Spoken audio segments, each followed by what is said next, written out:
Good evening student, स्वागत है आपका मेरे चैनल पे। अभी हम बेटा जो सॉल्व कर रहे हैं वो कर रहे हैं क्लास 8th के मैथ चैप्टर। हमारा जो चल रहा है एक्सपोनेंट एंड पावर, हम उसको सॉल्व करें इस वीडियो में। तो उससे पहले जो बाकी 3 क्वेश्चंस हैं वो मैं ऑलरेडी सॉल्व कर चुकी हूँ। चैप्टर जो एक्सपोनेंट पावर का जो फर्स्ट एक्सरसाइज है इसकी, तो किसी की चैप्टर किसी में आपका ये 10.1 भी है, किसी में 12.1 भी है। तो ये आपके अकॉर्डिंग टू बुक्स आप खुद फिगर आउट कर लीजिएगा, ठीक है। चलिए अभी हम क्वेश्चन सॉल्व करें। क्वेश्चन इवेल्युएट है हमारे पास 8 की माइनस पावर 8 का है -1 इंटू 5 की पावर 3 अपॉन 2 - 4। अब इसको कैसे सॉल्व करेंगे देखो, ठीक है। मैं आपका होमवर्क हेल्प करा रही हूँ, प्लीज बी फोकस के साथ अब इसको कंटिन्यू रखिएगा ताकि आपको अच्छे से समझ में आ सके, ठीक है। अभी ये क्या है आपके सामने 8 है ना, तो 8 किसका हो जाएगा? 8 भी तो क्यूब बनता है ना 2 का, तो हम इसको पहले लिख देते हैं 2 का ये जो क्यूब बन जाता है ना यहाँ पे, देखो है ना, ये बन गया हमारे पास 2 का क्यूब। ओके, 2 का क्यूब।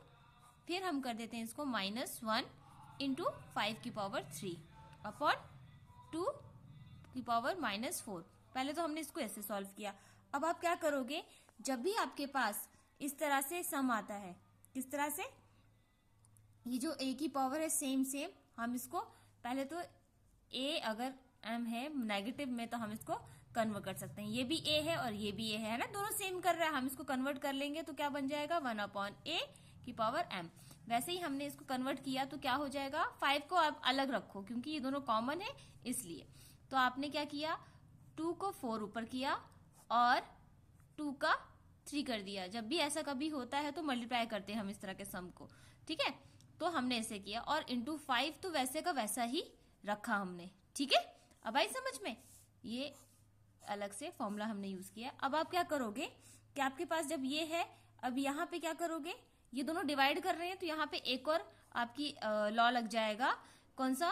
बिकॉज ये जो है ये लग जाएगा आपका यहाँ पर am और डिवाइडेड बाय n। तो कैसा बन जाता है ये हमारा a माइनस n बन जाता है ना, n, ठीक है। ये बन गया इस तरह से।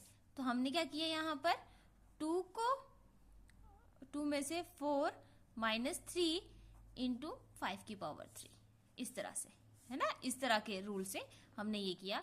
अब क्या किया कि 2 को हमने जब माइनस किया तो हमारे पास 4 में से -3 गए तो 1 बचे, यानी 1 ही बचा इसका, और 5 का 3। दैट मीन्स 2 तो अकेला रहेगा। 5 इंटू 5 इंटू 5, 3 टाइम्स 5 5 जा 25, 25 5 जा 125, तो 2 इंटू 125।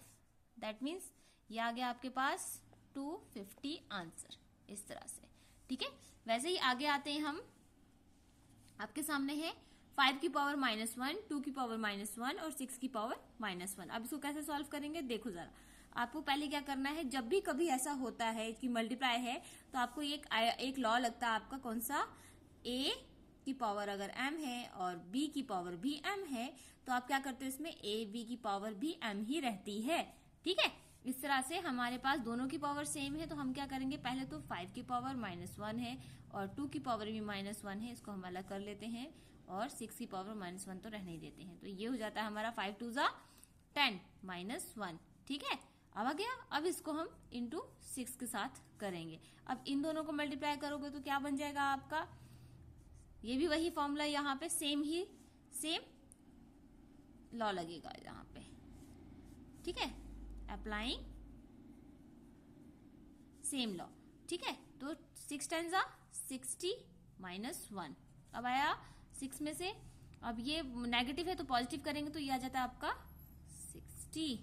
आ गया आंसर आपका, सिंपल सा, ठीक है बेटा। तो अभी आपके सामने इस तरह के ये जो क्वेश्चंस हैं वो सॉल्व हो गए हैं।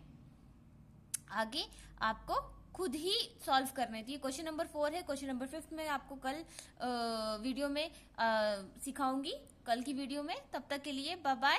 और हाँ, अगर आपको वीडियो पसंद आया हो तो प्लीज लाइक करें वीडियो को और चैनल को सब्सक्राइब करें। Thank you so much. और बोर्ड एग्जाम्स जिनके आने वाले उनके लिए बेस्ट ऑफ लक।